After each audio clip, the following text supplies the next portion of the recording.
Around 5,000 years ago, one of the largest and most powerful empires in history emerges on the banks of the Nile. Ancient Egypt. Monumental temples, tombs and metropolises bear witness to the power of this fascinating civilization. Yet Egyptian culture is also considered strange and mysterious to this day. International researchers explain the world of the godlike pharaohs and the everyday life of their subjects. The Egyptian empire endured for 3,000 years. What is the secret of success of this advanced civilization on the Nile?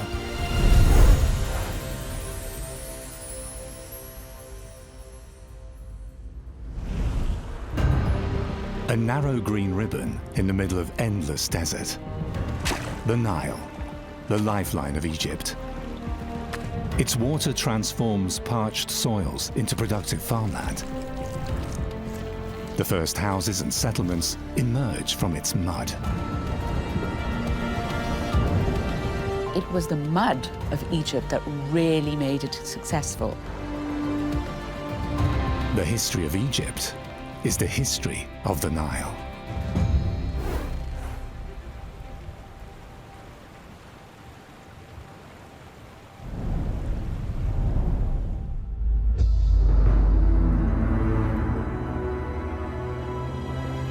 Yet our story begins in the Sahara. The Arabs call it As-Sahra al-Kubra, the Great Desert, or Ba Bila, the sea without water. Throughout the year, extreme drought prevails. In summer, temperatures rise up to 60 degrees Celsius, a landscape of extremes. Yet even here, people live. Nomadic desert dwellers. Most of them are Arabs, Berbers, or Tuareg. You meet them mainly on the fringes of the dry desert, where they raise cattle, goats, and sheep.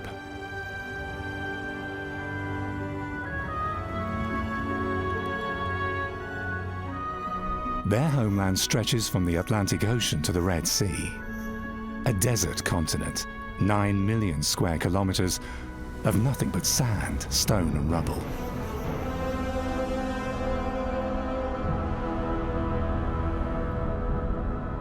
Life is found here only at a few waterholes. There are 5 such oases in the Egyptian Sahara today, green islands in the middle of a hostile, barren landscape. A plateau in the extreme southwest of Egypt, however, suggests that the Sahara was not always a desert. Underway in one of the driest regions in the world. No rain has fallen here for decades. The Gulf Kabir Plateau rises some 300 meters from the surrounding desert. In Wadi Sura, the Valley of Images, traces of the early days of sedentary man have been found. Drawings on rock overhangs more than 8,000 years old. Stone Age people left their handprints here. Hidden at the foot of the plateau is a cave. The site was discovered only about 20 years ago.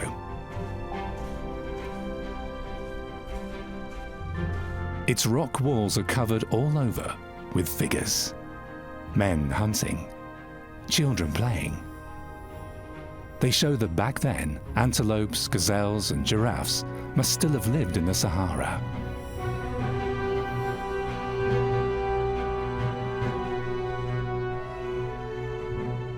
However, the cave is named after these grotesque figures. Headless monsters whose meaning still puzzles researchers today. Most of them are so-called mixed creatures. To some, they seem ape-like or elephant-like. They have no heads, but a tail. So they may be mystical creatures that we can't identify. The Cave of Monsters stands out because it's by far the largest rock art site anywhere, with an estimated 8,000 individual figures. What's special is that there's a huge number that represent humans. Yet how do these paintings full of life fit in with the desert that surrounds them? Another cave, also on the Gilf Kebir Plateau, provides a clue. The Cave of the Swimmers. It contains representations of swimming people. The oldest are more than 10,000 years old.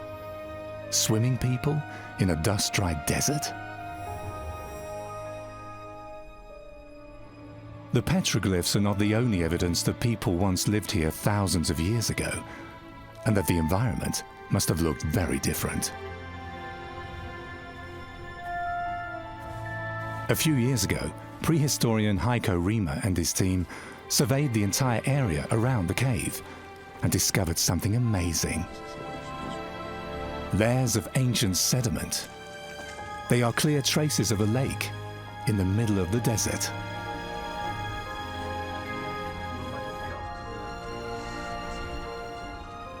In fact, about 10,000 years ago, the landscape at the foot of Gilf Kebir looked much greener.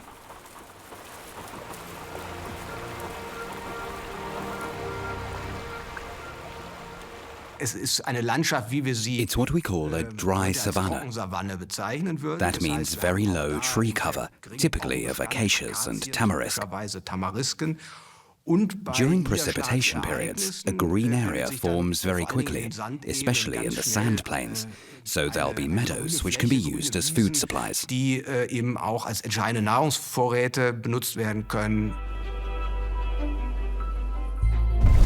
Where there is desert now, there was lush life for thousands of years. Huge herds once roamed the fertile plains of North Africa. Model calculations have unraveled the secret of the green Sahara. Whether it rains in the Sahara or not depends on the monsoon wind. And about 12,000 years ago, the climate of North Africa changes. It's the end of an ice age. The northern hemisphere gets more solar heat, since at the time the inclination of the Earth's axis is particularly large. And that leads to monsoon winds from the sea into the land. They bring humid sea air into the Sahara and allow the desert to blossom. Alas, this blooming does not last forever. From 5000 BC onwards, the inclination of the Earth's axis to the sun slowly reduces again. The monsoon rains become weaker, and not only the vegetation retreats. The climate change we're looking at here is due to long-term processes that may have been going on for 2,000–3,000 years, if not longer. Yet, as we get ever more precise data, we see that there have been staircase-like jumps in this development. In other words, there were moments when things were moving relatively quickly. And that's exactly when the first groups of dwellers from the marginal areas withdrew, first to the oases, and then also to the Nile Valley. Vor allem aber dann schließlich auch ins Niltal. On a narrow, fertile strip along the Nile, the climate refugees find a new home.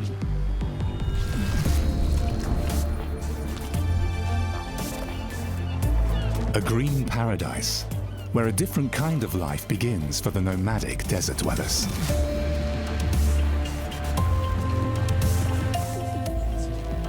Instead of wandering around as hunter-gatherers, they now practice agriculture and cattle breeding.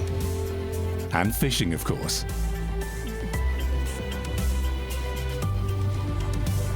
Settling down is the prerequisite for the emergence of the first advanced civilization around the Mediterranean. And the Egyptians know exactly to whom they owe this new life of prosperity. Ancient reliefs show, even for life in the hereafter, the ancient Egyptians could imagine nothing more beautiful than the Nile, which gave them everything they needed. The images of fishermen and hunters are painted blessings for a good life after death. Fish, crocodiles and hippos cavort in the water. Among the reeds and papyrus bushes glide the boats of goose and duck hunters. On the banks, among rushes and lotus flowers, numerous birds are nesting, and they're home to small and large mammals, butterflies and grasshoppers. The Nile may not have been such a lifeline before people moved in from the west. It may have been not so hospitable for farming, but it really took off just about the time that people were moving in from the Western Sahara. So it was a happy coincidence where the grasslands are drying up, the lakes are drying up in the Western Sahara, but silt is beginning to be deposited by the Nile, by its annual flooding, in the Nile Valley. This is what made farming possible in the Nile Valley. This is what made Egyptian civilization possible. Every year at the same time, the river overflows its banks and spreads its fertile black mud. The Nile flood in summer also marks the beginning of the new year in Egypt. Achet is the time of the flood, the first of the 3 ancient Egyptian seasons.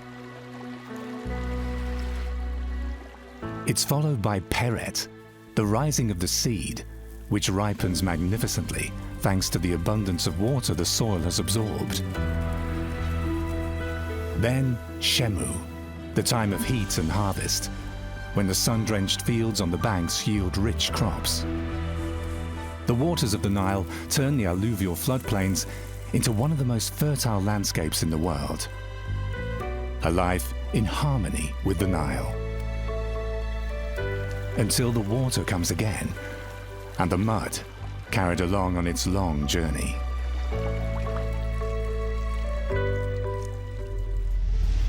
The mixture of clay and mud isn't only a beneficial fertilizer for the fields. The Egyptians also use it as building material for their dwellings.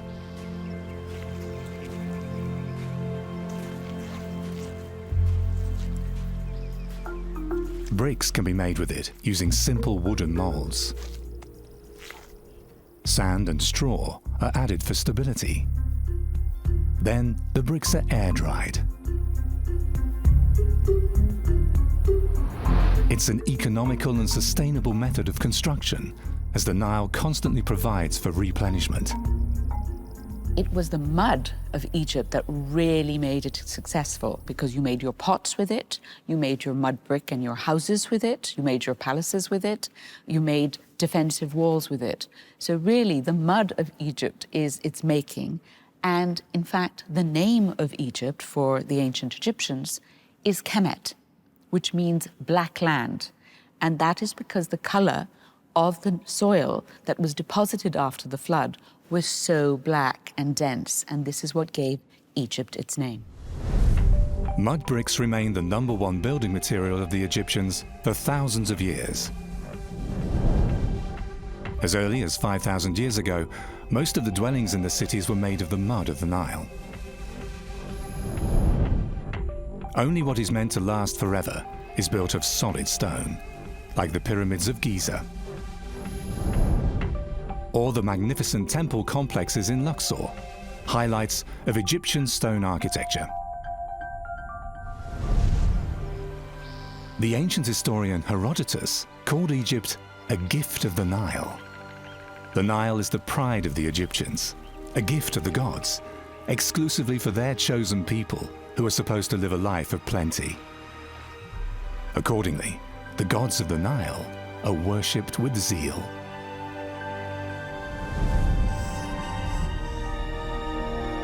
The god of the Nile flood is Hapi. He makes the fields fertile and is thus depicted as an obese man with hanging breasts. Then there is the creator goddess, Tueris. She appears as a pregnant hippopotamus with a crocodile head and lion's legs. The crocodile-headed god Sobek is considered the embodiment of the waters of the Nile. He also rules over the fertile Faiyum region. The goddess Satis, with 2 antelope horns and the crown of Upper Egypt on her head, is worshipped as the giver of the Nile water. Together with Khnum and Anuket, she forms the so-called divine triad of Elephantine. For here, on the island of Elephantine, is supposed to be the source of the Nile, according to Egyptian belief. Even if people actually knew that the Nile rises much further south, outside Egypt. A relief in the temple of the goddess Satis testifies to the pragmatism of the ancient Egyptians.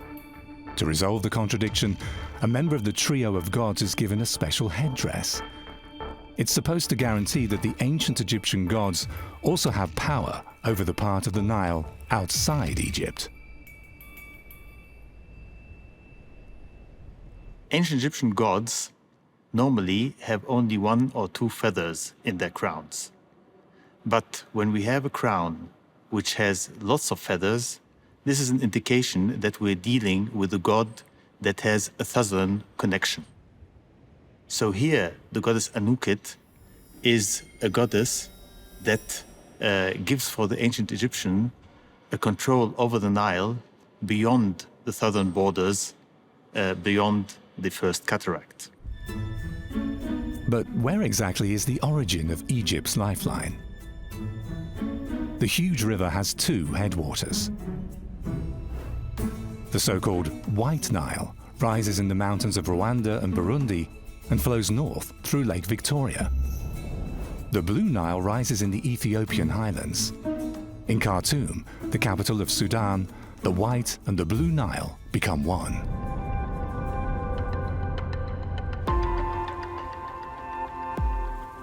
The Egyptians celebrate the annual Nile flood with a special ritual.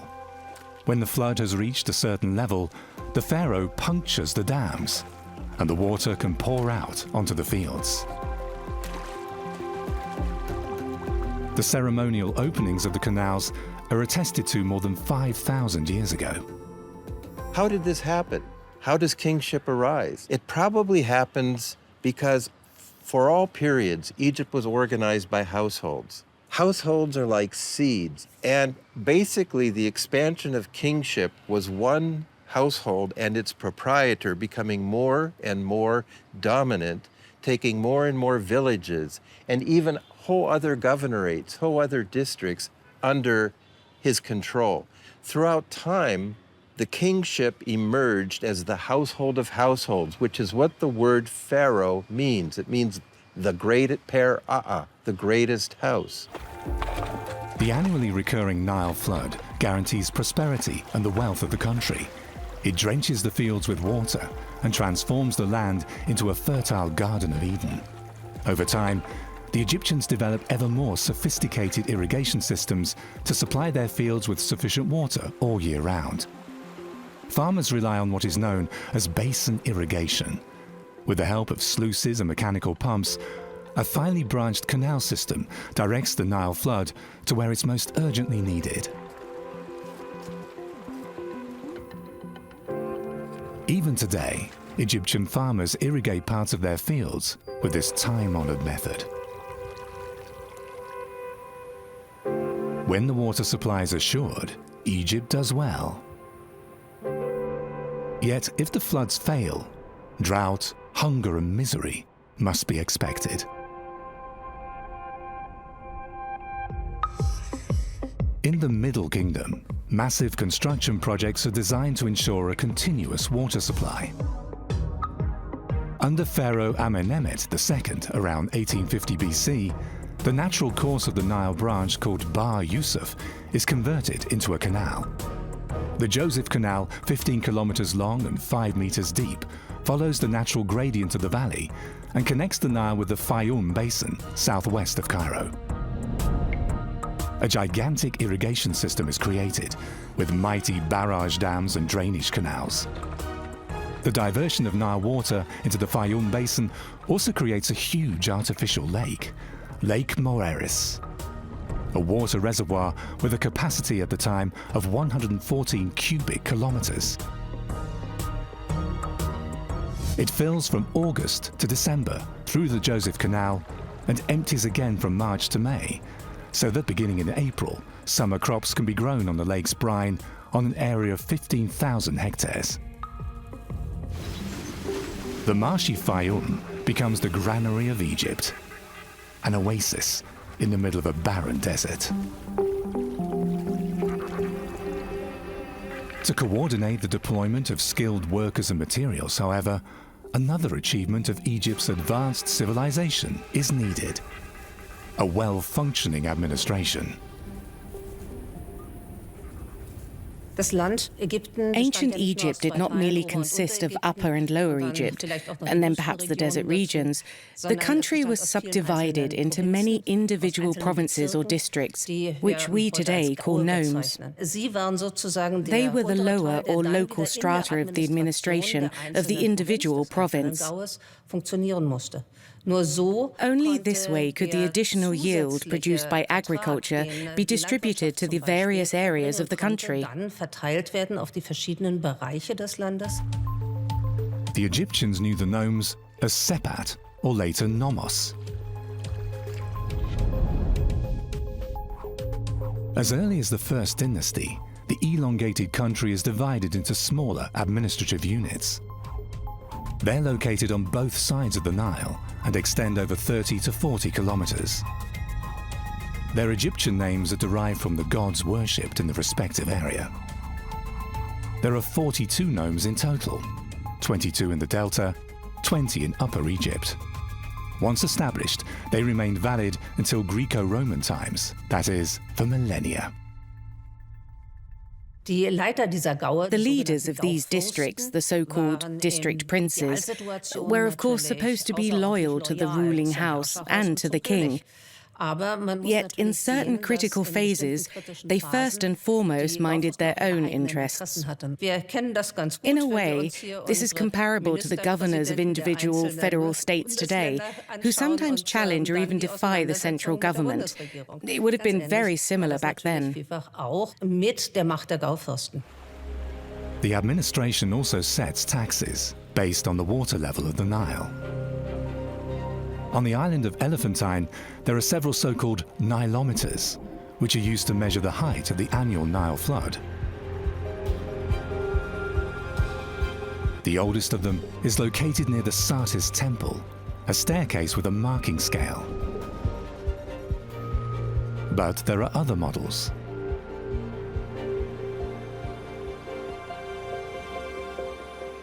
All around the Nile, there were Nilometers. These Nilometers were connected with the Nile with pipes, and the water would be gathered in small rooms. And in these rooms, the level of the Nile water could be very well estimated and measured, and accordingly, the taxes for people would be estimated and would be set.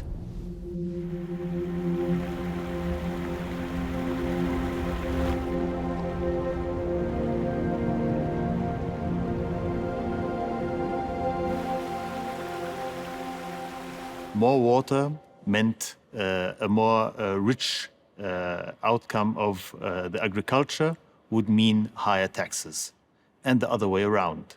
So this was really important for the administration in ancient Egypt. Egyptian officials are powerful. They keep order and collect taxes, mostly in kind. But even Egyptian administration would not have worked without another groundbreaking invention: writing. Writing emerged even before the Old Kingdom. The background was quite simply an economic one. If I want to bring certain goods in some kind of containers from one place to another, the goods must be recorded on the containers. Where do they come from, and who do they belong to? That can be achieved by a limited number of rather basic signs. However, very quickly, this writing system developed into something completely different. For the ancient Egyptians, hieroglyphs are words of God. They're used mainly for religious purposes and are said to have a magical meaning.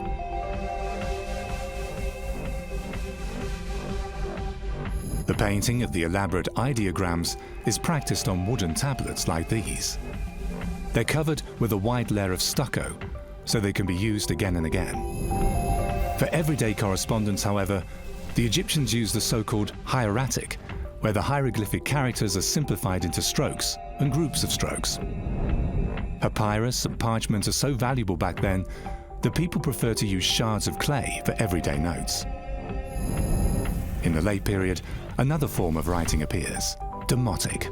Its most striking feature compared to hieratic is the use of numerous abbreviations. The last ancient Egyptian script form is Coptic. It combines Greek letters with demotic symbols. The ancient Egyptians preserved their very special relationship to writing and images over the millennia. When you see an ancient Egyptian tomb or a temple, you're struck by the amount of hieroglyphs as well as pictures that are on the walls. And for the Egyptians, these both things were very important. And in fact, a lot of their art is just blown up hieroglyphs, but for the people who are not literate. So the idea can be conveyed without people being able to read. And so the Egyptians also believed by writing it down, it was made real somehow. So these images, as well as these words that are written down, had a huge amount of power. And by writing them on temples and tombs, they were real. Whatever they said would happen. And also, if you spoke them, they would get added potency. So there was a lot of magic and power in the word. However, in modern times, this magic seems forever lost, since no one can make sense of the hieroglyphs anymore, until this chunk of dark grey granodiorite is found. It's 1.12 meters high, 76 centimeters wide, and weighs 762 kilograms. How did this fragment of an ancient Egyptian stele help unlock the secret of the ancient script? It's mid-July 1799. French soldiers are building a fortification near the town of Rashid, also known as Rosetta. Engineer Lieutenant Pierre Bouchard immediately realizes the significance of this chance find. The Rosetta Stone, as it's called after its location, sends international experts into a frenzy. What makes it so unique is its trilingual inscription in Egyptian hieroglyphics, in Demotic, and in ancient Greek. 3 times the same content. And thus, finally, the hoped-for clue to translate the hieroglyphs of the ancient Egyptians. For 23 years, experts pore over the inscription, alas without much success, until a young linguist, Jean-François Champollion, solves the riddle of the hieroglyphs in 1822.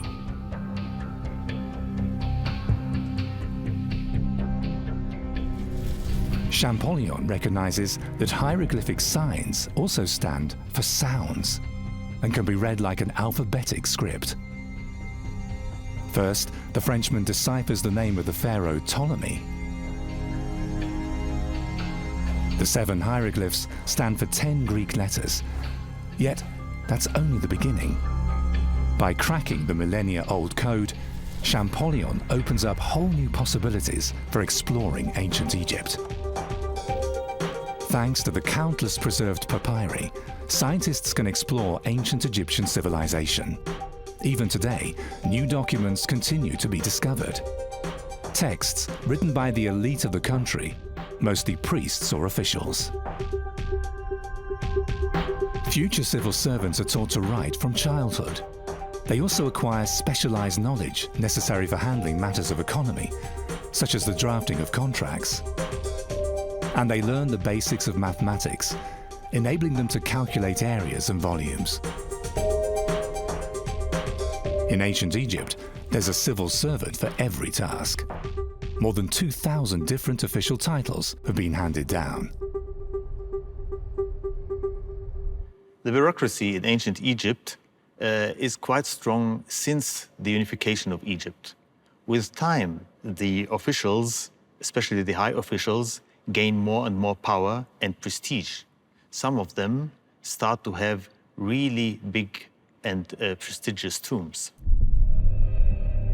In some of these burial chambers, statues have been found. High Egyptian officials like to have themselves immortalized as scribes.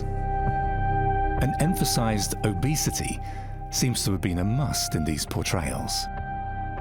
The scribe's chest appears almost feminine, and his belly has several folds, both attributes of power and wealth. A person's actual appearance, however, cannot be deduced from this. The coffin of Idu II. The remains of this high official are considered the best researched mummy from the Old Kingdom. During his lifetime, he was responsible for importing wood from Lebanon, a most valuable item. Idu's face has been reconstructed by forensic specialists in Germany. His head, modeled in the computer, is reworked sculpturally.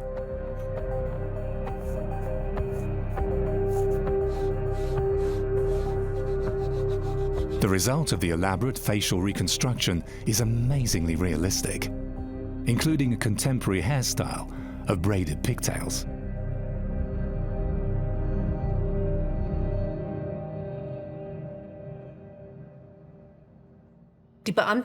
Civil servants play a very important role in ancient Egypt, from the Old Kingdom to the Greco-Roman period.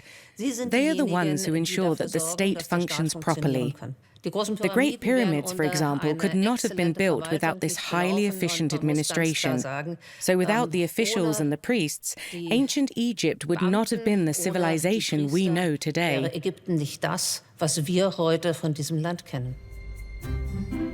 Officials are needed to divide the fields or to count citizens, livestock and crop yields.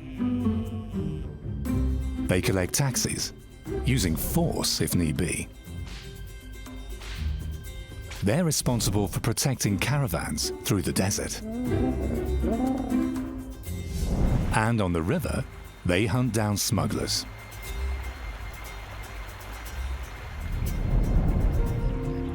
The Nile is Egypt's most important trade route.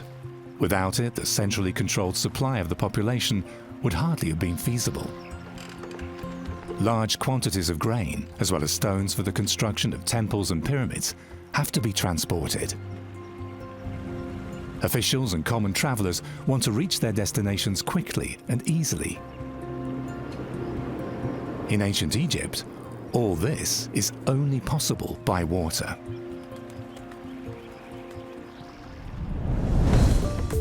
The building material for the first boats grows on the banks of the Nile. Reed is a particularly light and easily bendable material.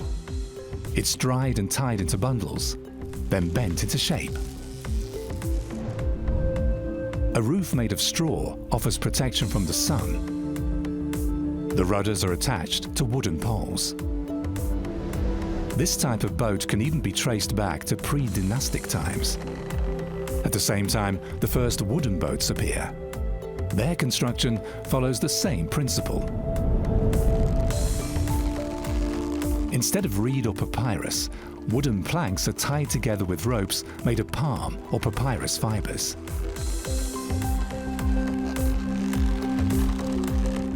These wooden boats are sufficiently stable so that they can carry even granite blocks weighing several tons. The Egyptians are masters of shipbuilding. The Nile thus becomes a superhighway connecting the country and its people.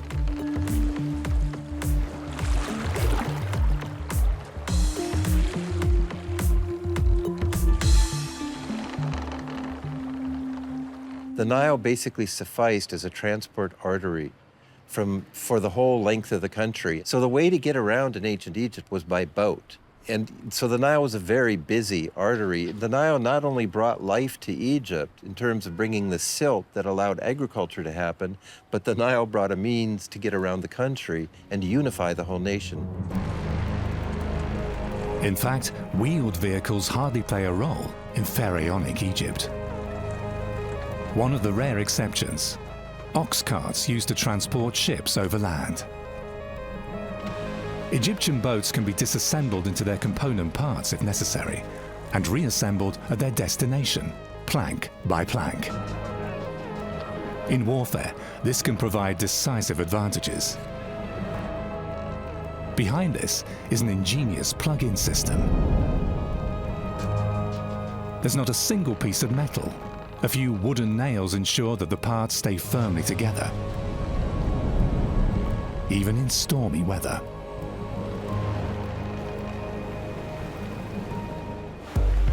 Yet the Nile also has its pitfalls. Rapids, so-called cataracts, are like small waterfalls. Here the current becomes very fast and dangerous.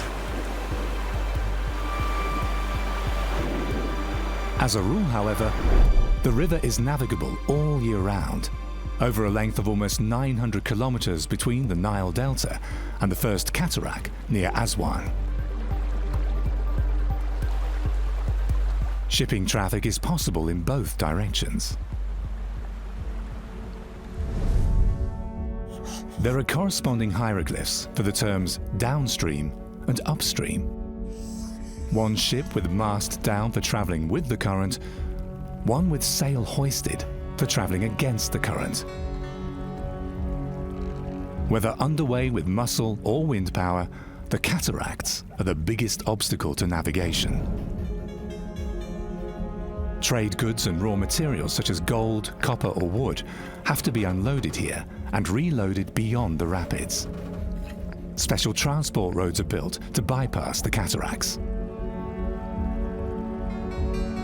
A slipway consists of 2 embankments heaped up on the sides. Round wooden planks are laid across the direction of transport. A thick layer of moist mud is crucial. Even larger ships can thus be pulled with comparative ease. Despite all adversities, the Nile is the main traffic artery in ancient Egypt. Ancient Egypt was a hydraulic society, so to speak, since everything was oriented towards the Nile. That concerns agriculture as well as traffic. Water also divides the living from the dead in a certain sense, as the dead are usually buried on the west side of the river. The Nile also dominates the belief system of the ancient Egyptians. When high dignitaries die, they are ferried to the west, where the royal tombs are located. A pyramid serves as a kind of staircase for the ruler to ascend to heaven. And as he needs a boat in the afterlife, complete ships are buried at the foot of the pyramids, so-called sunbarks. The slightly curved side walls of the pits follow the shapes of the slender boat hulls that were probably once stored there. The actual barks, however, have decayed. Other than in the vicinity of the Khufu pyramid on the Giza plateau. Here in 1954, archaeologists discovered 2 boat pits, still intact and untouched. For about 10 years, an Egyptian-Japanese team has been working on the recovery of the second, so-called Khufu barge. Alas, microorganisms seem to have entered the tomb during the first drilling. The condition of the wood is worrisome. When dismantled, the boat is like a gigantic puzzle.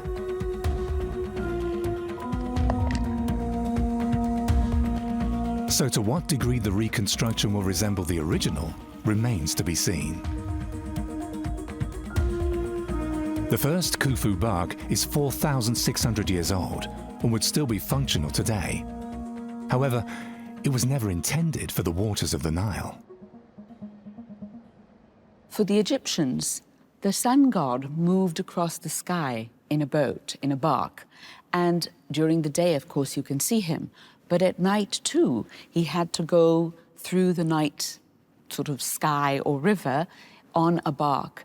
And this was a much more dangerous journey for the sun god than the daytime journey, because the bark was always being attacked by different enemies of the sun. And so the night journey, he had to fight them off. And the bark was not only a method of conveyance, but it was almost like a warship to make sure that he was safe and that the sun would rise and the world would continue the next day. No other culture has focused on death and the afterlife as much as that of the ancient Egyptians. This is also shown by the different types of tombs throughout their 4,000-year history. The first Egyptian kings are buried in underground chambers. A mound of sand covers the tomb, symbolizing the mound that emerged from the primordial flood when the world was created. Then, in the Old Kingdom, mastabas became popular for high officials. Stone-built burial chambers below ground, topped by a rectangular stone structure. It was long thought that the first pyramid began as a mastaba and was then expanded into a rectangular, stepped pyramid. In fact, the creation myth of the primordial mound was probably the model for the pyramid builders. The result is architecture imperfection. Then, in the New Kingdom, shafts carved deep into the rock lead to the final resting place of the rulers, most famously in the Valley of the Kings. During the late period, temple tombs become the style of the day, burial chambers beneath a sacred temple area.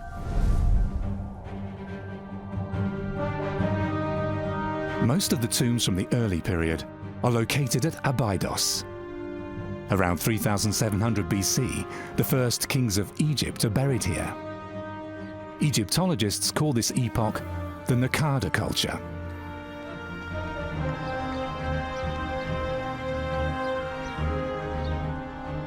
The people of this era live from agriculture. Hunting and gathering hardly play a role anymore. In the course of time, a social order emerges, a development that is reflected in the cemetery at Abydos.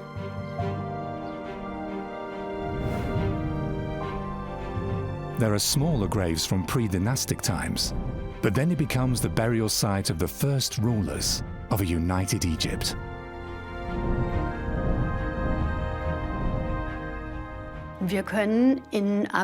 We can observe quite clearly how, during the Naqada period, an elite cemetery gradually emerged. It reflects the social, economic, and political developments that ultimately led to the establishment of a territorial state.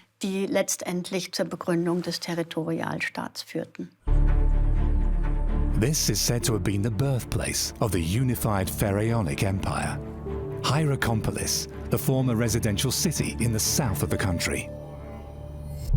Around the year 3000 BC, an estimated 1 million people live on the banks of the Nile. Yet at that time, only southern Upper Egypt is united under one ruler.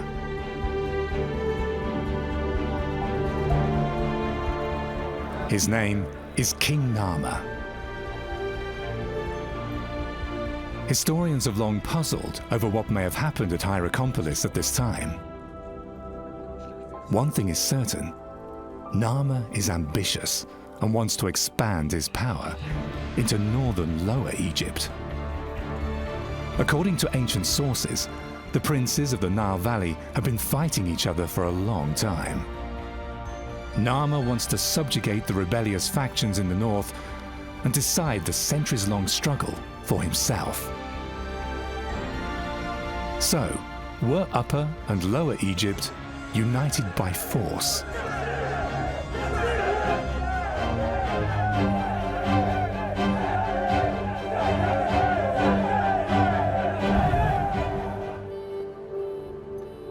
A find from Hierakonpolis gives a clue.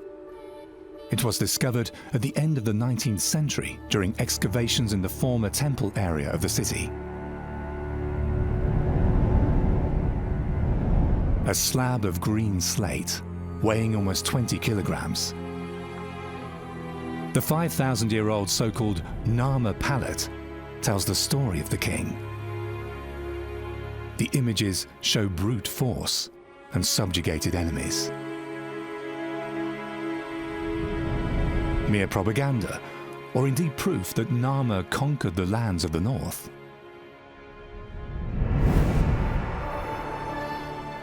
The problem is, the slaying of enemies is a perennial favorite of ancient Egyptian iconography. Every ruler of Egypt has himself depicted in this victorious pose. It's simply part of presenting oneself as commanding unlimited military prowess and superhuman powers bestowed by the gods. The Narmer palette even depicts the cruel end that awaits the king's enemies. They are beheaded and mutilated, their penises cut off and placed on their heads as a final humiliation. From the very beginnings of Egyptian culture, you see this motif of the ruler holding a mace, basically a big hammer weapon, and holding the hair of an enemy about to bash the enemies. What's this about? Well, it's propaganda. It shows you that Pharaoh is in control. And what's being depicted here is the motif of order over chaos. The Egyptians had this kind of a fear of things falling apart. This was a way to keep Egypt together. The king's palette documents further details of the conflict.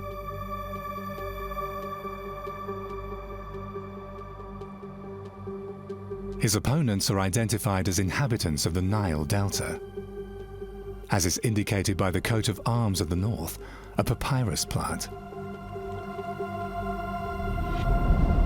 Thus, there is much to suggest a clash between King Narmer and the recalcitrant tribal princes of the Nile Delta.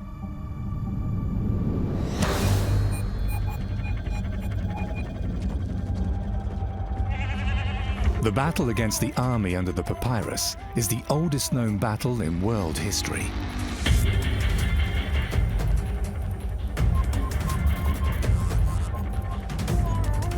It's fought with the simplest of weapons: batons, spears, and stone clubs.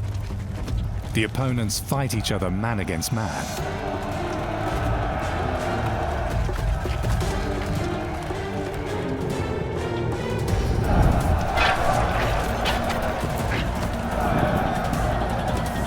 Finally, the king of Upper Egypt carries the day.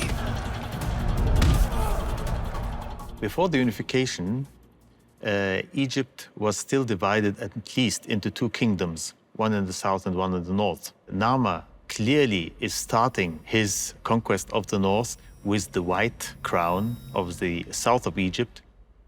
And then, after being victorious, he is wearing the red crown. After the unification, they were put together, they were joined, and became, for the whole of the ancient Egyptian history, they became the symbol for the rule of united Egypt. Even though it remains unclear who wore the red crown of Lower Egypt before King Narmer, and whether there was a king there at all, henceforth, the double crown becomes the symbol of rule over Upper and Lower Egypt. What's more, the lotus of the south and the papyrus of the north now appear as one.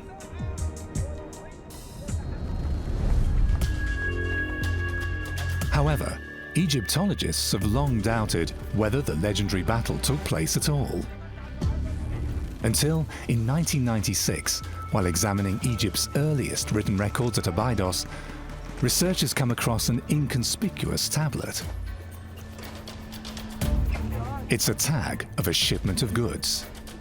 At that time, years were not yet counted numerically as today, but were named after the most important event of each year.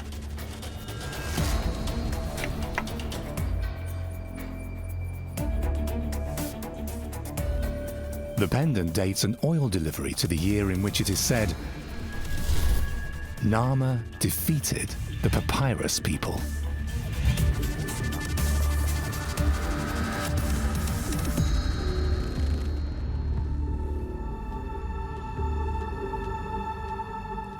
And as a sign of his triumph, and in gratitude to the falcon god Horus, who is worshipped in the temple of Hieroglyphics, King Narmer offers his palette the oldest document in history.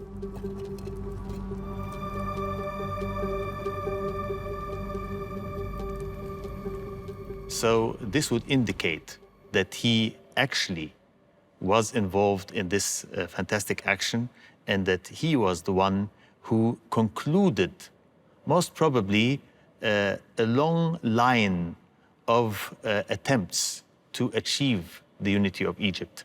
But in his time, this is what the Narmer tells us, this unity was finally achieved. More than 170 male and female pharaohs succeed King Narmer. He stands at the beginning of Egyptian civilization and the development of the empire into a superpower. A state that owes its existence to a river that always floods its banks at the same time of year, leaving behind its dark, fertile mud. To this day, the Egyptians are well aware of the importance of the Nile. Without it, their country would be a desert. Without it, one of the most fascinating civilizations in history would never have existed.